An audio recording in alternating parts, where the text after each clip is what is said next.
ओम हर हर महादेव। आप सभी भक्तजन कैसे हैं? हमको आशा है कि हमारी माता रानी की कृपा से, शिव जी की कृपा से, जगन्नाथ जी की कृपा से आप सभी लोग अच्छे ही होंगे।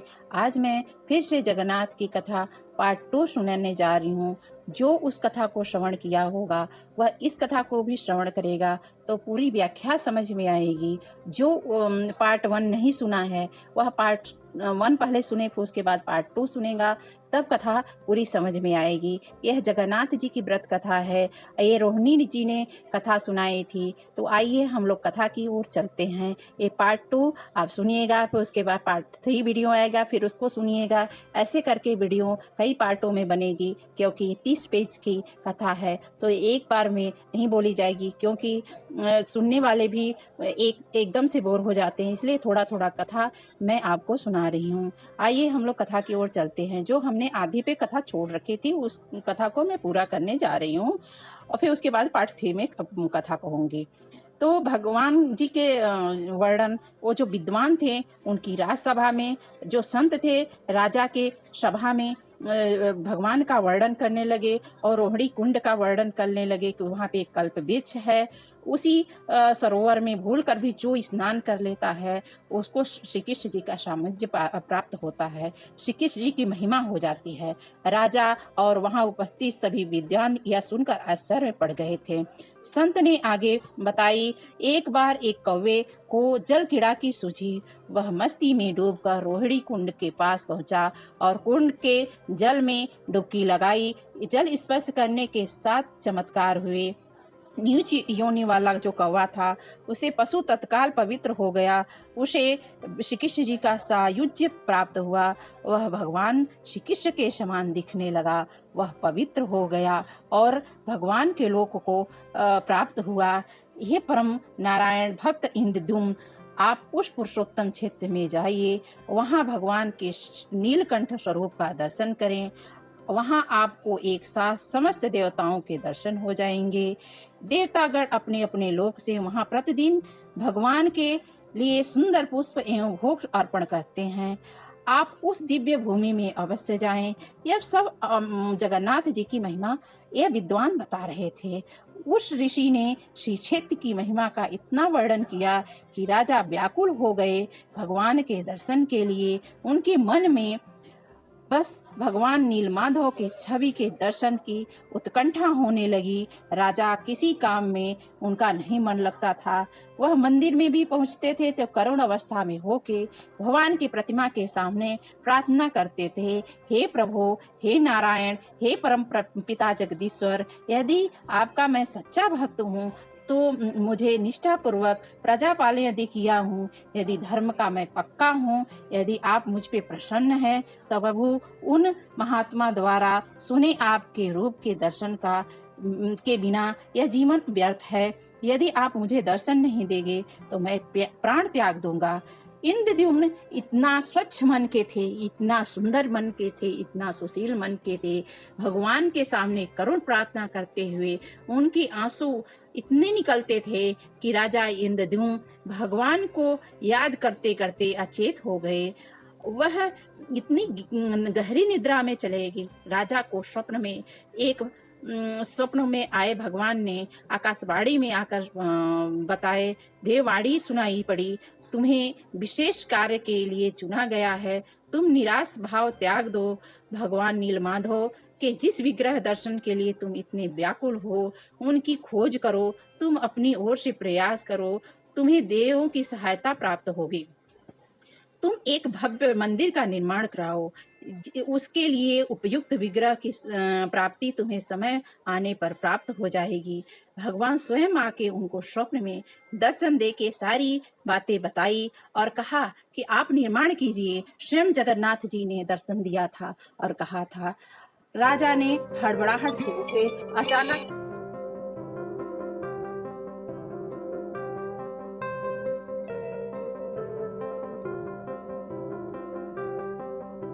वह भाग करके राजसभा में गए। राजा ने अपने मंत्रियों पुरोहित को सारा स्वप्न का सुनाया। राजा पुरोहित के सुझाव पर शुभ मुहूर्त में पूर्वी तट समुद्र पर एक विशाल मंदिर का निर्माण का निश्चय किया गया। वैदिक मंत्रोच्चारण के साथ मंदिर निर्माण का श्री गणेश हुआ। राजा इंद्रद्युम्न के मंदिर बनवाने की सूचना शिल्पियों और कारीगरों को हुई। सभी ने योगदान दिए। दिन रात मिल करके मंदिर का निर्माण हुआ। कुछ ही वर्षों में मंदिर बनकर तैयार हो गया। सागर तट पर विशाल मंदिर का निर्माण हो गया, परंतु भगवान की मूर्ति की समस्या जस की तस थी। भगवान की चिंता में राजा इंद्रद्युम्न निरंतर रहते थे कि प्रभु जगन्नाथ जी, हमारे श्री कृष्ण जी कब हमारे बीच आएंगे, हमारे मंदिर में स्थापित होंगे। एक दिन मंदिर के गर्भगृह में बैठ करके इसी चिंता में राजा आंखों से आंसू निकाल करके रो रहे थे। भगवान की उनको चिंता लगी थी। राजा ने भगवान से विनती करी, प्रभु आपके किस रूप को इस मंदिर में स्थापित करूं, यह मुझे कुछ समझ में नहीं आता। मैं क्या करूं? आप कृपया करके कोई मार्ग दिखाइए। इसकी चिंता से व्यग्र हूं।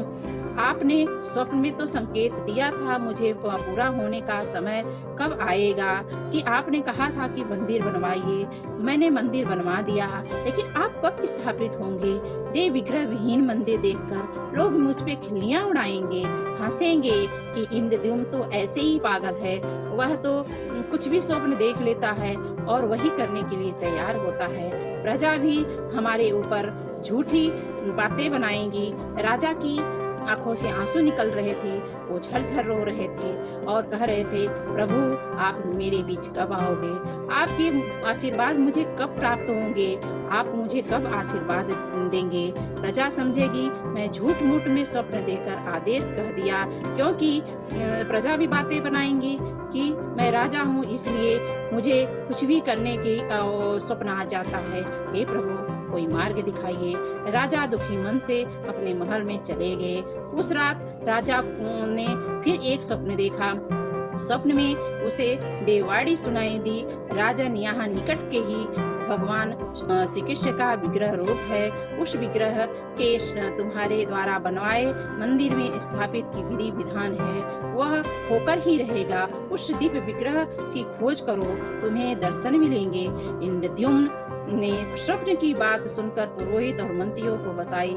सभी यह निष्कर्ष पर पहुंचे कि प्रभु की कृपा सहज प्राप्त नहीं होगी। उनके लिए हमें निर्मल मन से परिश्रम करना होगा, उनकी खोज करना होगा। यह कोई आसान बात नहीं है कि कोई भगवान को तुरंत ही पा जाए, झट से ही पा जाए। भगवान को समर्पित करता है, फिर उसके बाद में उनको ढूंढता है। उनको गली गली मन में ढूंढना पड़ता है कि हमारे भगवान कहाँ हैं, कहाँ स्थापित हैं, किस रूप में हैं। यह जानना असंभव होता है, लेकिन इंद्रद्युम्न ने इन सारी चीजों की तलाश करते रहे। भगवान का विग्रह कहाँ है, इसका पता लगाने के लिए जिम्मेदारी किसको दी जाए, यह इंद्रद्युम्न ने 4 विद्वान पंडितों को सौंप दिया। प्रभु की इच्छा से प्रेरित चारों विद्वान चारों दिशा में गए, लेकिन उसमें से एक थे विद्यापति, जो कि बहुत कम उम्र के थे। सभी प्रभु के विग्रह की खोज में चल पड़े। पंडित विद्यापति पूर्व दिशा की ओर चल पड़े। कुछ आगे चलने के बाद विद्यापति उत्तर की ओर मुड़े तो उन्हें एक जंगल दिखाई दिया। वह वन बहुत भयावह था। विद्यापति श्री कृष्ण जी के परम उपासक थे, इसलिए उन्होंने डरा नहीं और श्री कृष्ण जी का स्मरण करके राह दिखने लगा और चलने लगे और प्रार्थना करने लगे। भगवान श्री कृष्ण की प्रेरणा से उन्हें राह दिखने लगा। प्रभु का नाम लेते वह घने वन में निकल पड़े। जंगल के मध्य उन्हें एक पर्वत दिखाई दिया। पर्वत के वृक्षों से संगीत की ध्वनि सुरम्य गीत सुनाई पड़ रहा था। विद्यापति संगीत को जान कर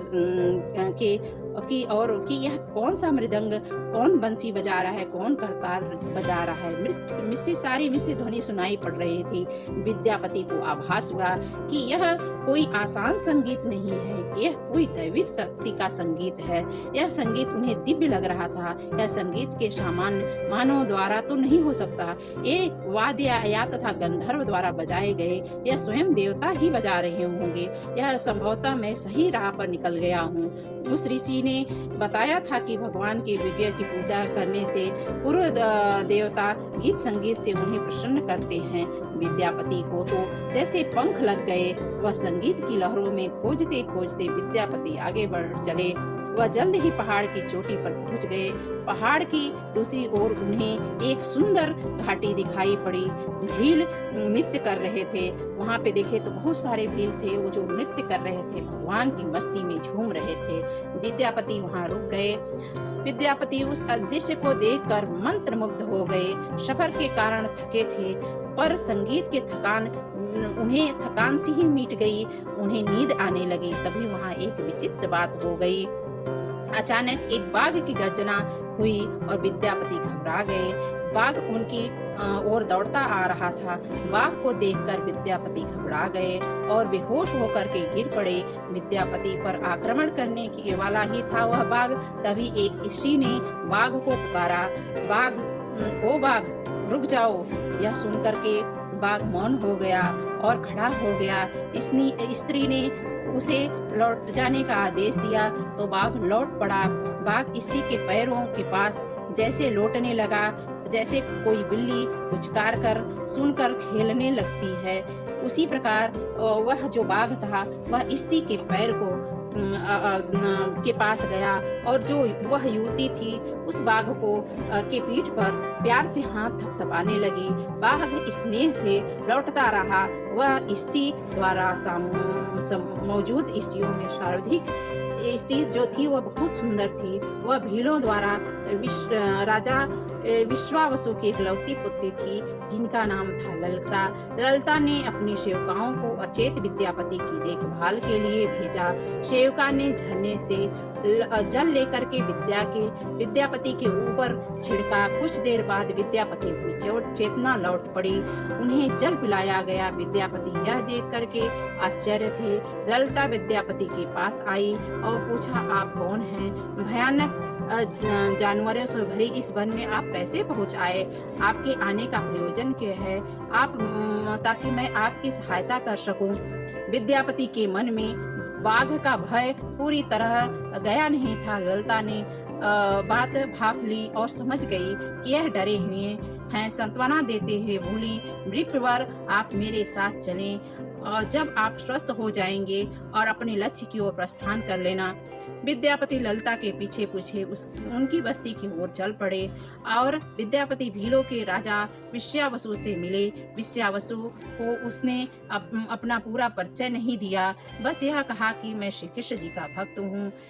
वह भ्रमण के लिए लोगों को भगवान का विषय ज्ञान देने के लिए मैं निकल पड़ा हूँ। उनकी सभी लोगों की शंका का समाधान करता हूँ। विद्यापति ने अपना वास्तविक परिचय नहीं बताया और कुछ चीजें छुपा लिया कि उसने सोचा कि मैं कुछ चीजें छुपा लेता हूँ, यही उचित है, जब तक वह अपने लक्ष्य तक नहीं पहुँच जाए। विद्यापति जैसे विद्वान से मिलकर बड़े प्रसन्न हुए। विश्वावसु के अनुरोध पर विद्यापति कुछ दिन वहां अतिथि बनकर रुके। अब वह भीलों को धर्म और ज्ञान का आदेश देने लगे। उनकी उपदेशों को विश्वावसु तथा ललिता बड़ी रुचि के साथ सुनते थे। ललिता के मन में विद्यापति के लिए अनुराग पैदा हो गया। विद्यापति ने भी भाप लिया कि ललिता को उनसे प्रेम हो गया है, किंतु विद्यापति एक बड़े कार्य के लिए निकले थे। वह जिन कार्य के लिए निकले थे उसका बस एक संकेत मिला था, संगीत के रूप में, परंतु उससे आगे अभी तक कुछ भी नहीं प्राप्त हुआ। नहीं फंस सकते।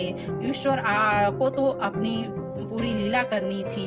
इसलिए एक दिन विद्यापति अचानक से बीमार हो गए। और मरणासन ऐसा देख करके ललिता ने उनकी खूब सेवा की और उनकी सेवा को देख करके लाभ हुआ और विद्यापति स्वयं स्वस्थ हो गए। इससे विद्यापति के मन में ललिता के लिए प्रेम बढ़ गया। भील कुमारी को बाहर से आए ब्राह्मण से प्रेम हुआ तो यह पिता से छुप न सका। उन्हें अपनी प्रतिष्ठा की चिंता हुई।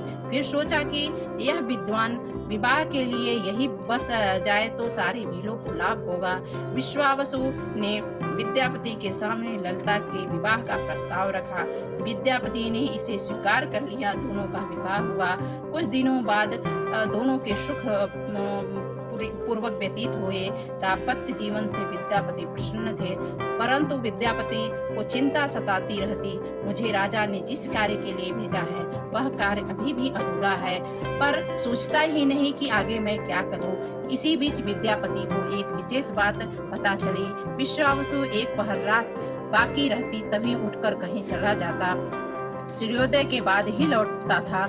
कितनी भी विकट परिस्थिति होती, लेकिन वह अपने नियम का पालन करते थे। वह अपने नियम को कभी नहीं तोड़ते थे। ऐसा वह न जाने कब से करता आया था। भीलराज विश्वावसु के इस व्रत पर विद्यापति को आश्चर्य हुआ। उनके मन में इस रहस्य को जानने की इच्छा हुई। आखिर विश्वावसु जाते कहाँ हैं? कहीं इसका संबंध इस अभियान से तो नहीं है जो मैं लेकर के आया हूँ? कहीं ईश्वर हमें संकेत तो नहीं दे रहे हैं? यह सोच करके विद्यापति परेशान थे। ललिता ने परेशान देख करके विद्यापति से कारण पूछा। विद्यापति ने ललिता से पूछा, विश्वावसु प्रतिदिन कहाँ जाते हैं आपके पिता? विकट से विकट परिस्थिति में, बारिश हो चाहे तूफान हो, चाहे आंधी हो, चाहे धूप हो, किसी भी अवस्था में यह अपनी नियम को नहीं तोड़ते हैं। मुझे यह जानने की तीव्र इच्छा हो रही है। क्या आप मुझे बता दोगी कि यह सोचकर मैं परेशान हूँ कि ये जाते कहाँ हैं? तो इस तरह से है यह कथा, और आगे कथा आपको जाननी है तो पार्ट 3 आपको देखना पड़ेगा।